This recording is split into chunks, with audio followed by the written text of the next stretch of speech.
तो दोस्तों आज हम फिर से आपके लिए लेकर आए हैं देश दुनिया की तमाम ताजा बड़ी खबरें। सबसे पहली बड़ी खबर में आपको बताएंगे कि गाजा पट्टी में हमास से जंग लड़ना इजराइल को पड़ा भारी। इजराइल की अर्थव्यवस्था हुई तबाह तो आरक्षित सैनिकों को बीच युद्ध से नेतन्याहू ने वापस बुलाया। इजराइल एक एक रुपये के लिए हो गया मोहताज। हमास ने कर दिया इजराइल को बर्बाद। इजराइल हमास युद्ध में पिछले 48 घंटे में इजराइल की सेना को हुआ सबसे ज्यादा नुकसान। 3 जनरल समेत 30 सैनिकों की हमास ने कर दी हत्या। अब हत्या हुए सैनिकों की बॉडी उठाने के लिए तैयार नहीं इजराइल।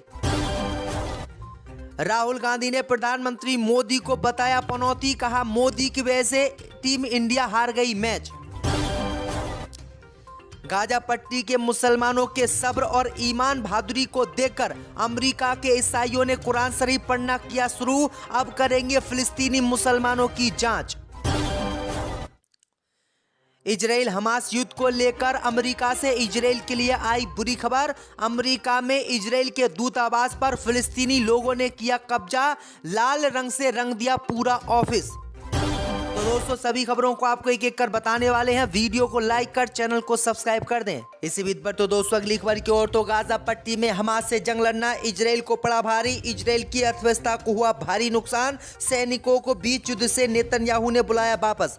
दोस्तों आपको बता दें कि गाजा पट्टी में हमास से जंग लड़ना इजराइल को भारी पड़ा है। खबर सामने निकल कर आई दोस्तों कि हमास से जंग लड़ते हुए इजराइल की अर्थव्यवस्था को भारी नुकसान हुआ है। और अब खबर सामने निकल कर आई दोस्तों की जंग को खत्म करने को लेकर इजराइल की सरकार ने आरक्षित सैनिकों को गाजा पट्टी से बीच युद्ध में वापस बुलाना शुरू कर दिया है। खबर सामने निकल कर आई दोस्तों कि इजराइल की सरकार ने बताया है कि गाजा पट्टी में घुसकर जब से हमास से जंग वो लड़ा है तब से वो अमेरिका सहित कई देशों का करोड़ों रुपए का कर्जदार हो गया है और उसके हथियार भी खत्म हो गए। अब उसके पास इतने हथियार नहीं है कि वो 1 महीने जंग लड़ सके। तो ये बड़ी अपडेट आ रही दोस्तों कि इजराइल ने 1 महीने के अंदर ही हमास के सामने घुटने टेक दिए और इजराइल अब जंग खत्म करने वाला है, क्योंकि इजराइल ने गाजा पट्टी से अपने सैनिकों को वापस बुलाना शुरू कर लिया है। इसी बीच पर तो दोस्तों अगली खबर की ओर। तो गाजा पट्टी में हमास से जंग लड़ रही इजराइल की सेना को 48 घंटे में हुआ सबसे ज्यादा नुकसान।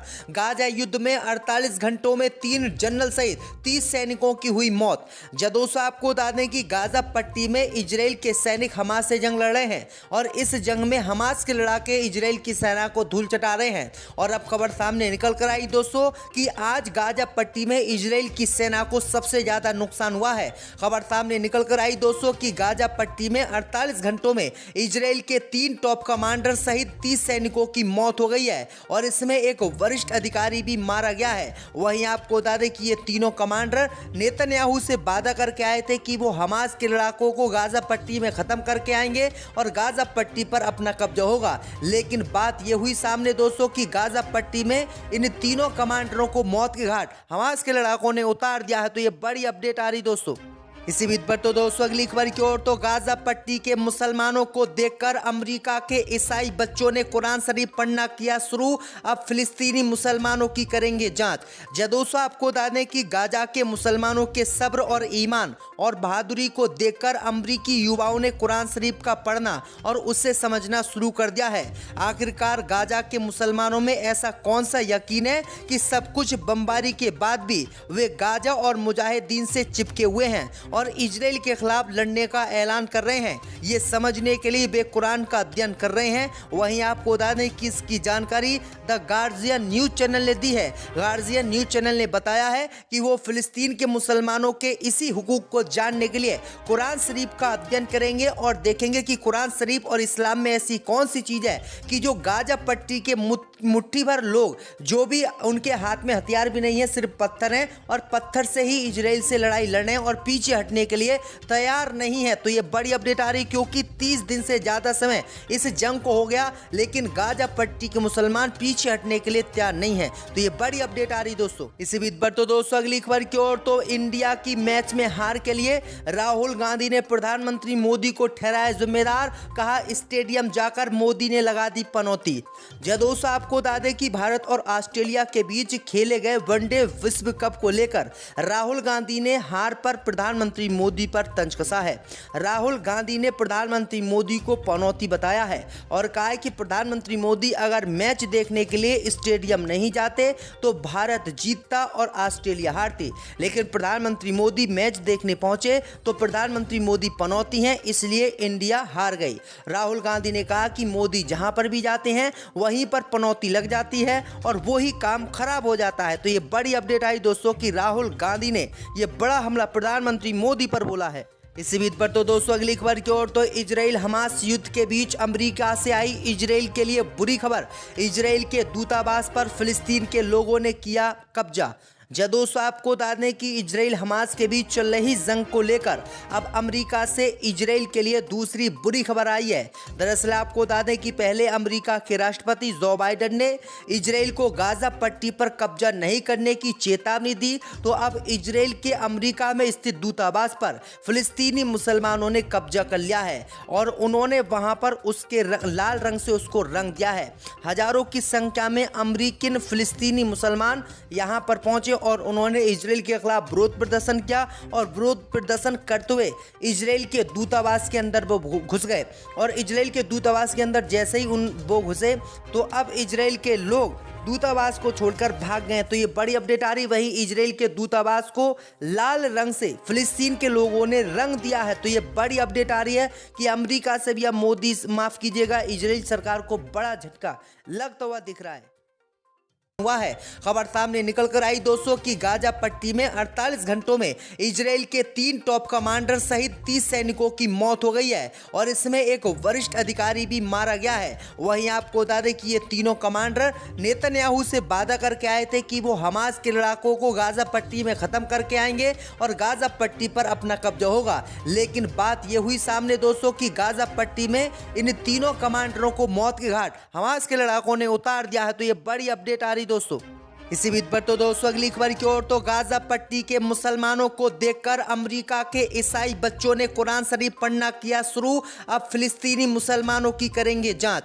दोस्तों आपको बता दें कि गाजा के मुसलमानों के सब्र और ईमान और बहादुरी को देखकर अमेरिकी युवाओं ने कुरान शरीफ का पढ़ना और उससे समझना शुरू कर दिया है। आखिरकार गाजा के मुसलमानों में ऐसा कौन सा यकीन है कि सब कुछ बमबारी के बाद भी वे गाजा और मुजाहिदीन से चिपके हुए हैं और इजराइल के खिलाफ लड़ने का ऐलान कर रहे हैं। ये समझने के लिए वे कुरान का अध्ययन कर रहे हैं। वहीं आपको बता दें कि इसकी जानकारी द गार्जियन न्यूज चैनल ने दी है। गार्जियन न्यूज चैनल ने बताया है कि वो फिलिस्तीन के मुसलमानों के इसी हुकूक को जानने के लिए कुरान शरीफ का अध्ययन करेंगे और देखेंगे कि कुरान शरीफ और इस्लाम में ऐसी कौन सी चीज है कि जो गाजा पट्टी के मुट्ठी भर लोग, जो भी उनके हाथ में हथियार भी नहीं है, सिर्फ पत्थर हैं और पत्थर से ही इजराइल से लड़ाई लड़ने और पीछे हटने के लिए तैयार नहीं है। तो ये बड़ी अपडेट आ रही क्योंकि 30 दिन से ज्यादा समय इस जंग को हो गया, लेकिन गाजा पट्टी के मुसलमान पीछे हटने के लिए तैयार नहीं है। तो ये बड़ी अपडेट आ रही दोस्तों। इसी बीच पर तो दोस्तों अगली खबर की ओर तो इंडिया की मैच में हार के लिए राहुल गांधी ने प्रधानमंत्री मोदी को ठहराया जिम्मेदार। कहा स्टेडियम जाकर मोदी ने लगा दी पनौती। दोस्तों आपको बता दें कि भारत और ऑस्ट्रेलिया के बीच खेले गए वनडे विश्व कप को लेकर राहुल गांधी ने हार पर प्रधानमंत्री मोदी पर तंज कसा है। राहुल गांधी ने प्रधानमंत्री मोदी को पनौती बताया है और कहा है कि प्रधानमंत्री मोदी अगर मैच देखने के लिए स्टेडियम नहीं जाते तो भारत जीतता और ऑस्ट्रेलिया हारती, लेकिन प्रधानमंत्री मोदी मैच देखने पहुंचे तो प्रधानमंत्री मोदी पनौती हैं, इसलिए इंडिया हार गई। राहुल गांधी ने कहा कि मोदी जहां पर भी जाते हैं वहीं पर पनौती लग जाती है और वो ही काम खराब हो जाता है। तो ये बड़ी अपडेट आई दोस्तों कि राहुल गांधी ने ये बड़ा हमला प्रधानमंत्री मोदी पर बोला है। इसी बीच पर तो दोस्तों अगली खबर की ओर तो इजराइल हमास युद्ध के बीच अमेरिका से आई इजराइल के लिए बुरी खबर। इजराइल के दूतावास पर फिलिस्तीन के लोगों ने किया कब्जा। दोस्तों आपको बता दें कि इजराइल हमास के बीच चल रही जंग को लेकर अब अमेरिका से इजराइल के लिए दूसरी बुरी खबर आई है। दरअसल आपको बता दें कि पहले अमेरिका के राष्ट्रपति जो बाइडेन ने इजराइल को गाजा पट्टी पर कब्जा नहीं करने की चेतावनी दी, तो अब इजराइल के अमेरिका में स्थित दूतावास पर फिलिस्तीनी मुसलमानों ने कब्जा कर लिया है और उन्होंने वहां पर उसके लाल रंग से उसको रंग दिया है। हजारों की संख्या में अमेरिकन फिलिस्तीनी मुसलमान यहां पर पहुंचे और उन्होंने इजराइल के खिलाफ विरोध प्रदर्शन किया और विरोध प्रदर्शन करते हुए इजराइल के दूतावास के अंदर वो घुस गए। और इजराइल के दूतावास के अंदर जैसे ही वो घुसे तो अब इजराइल के लोग दूतावास को छोड़कर भाग गए। तो ये बड़ी अपडेट आ रही। वहीं इजराइल के दूतावास को लाल रंग से फिलिस्तीन के लोगों ने रंग दिया है। तो ये बड़ी अपडेट आ रही है कि अमेरिका से भी अब मोदी, माफ कीजिएगा, इजराइल सरकार को बड़ा झटका लगता हुआ दिख रहा है।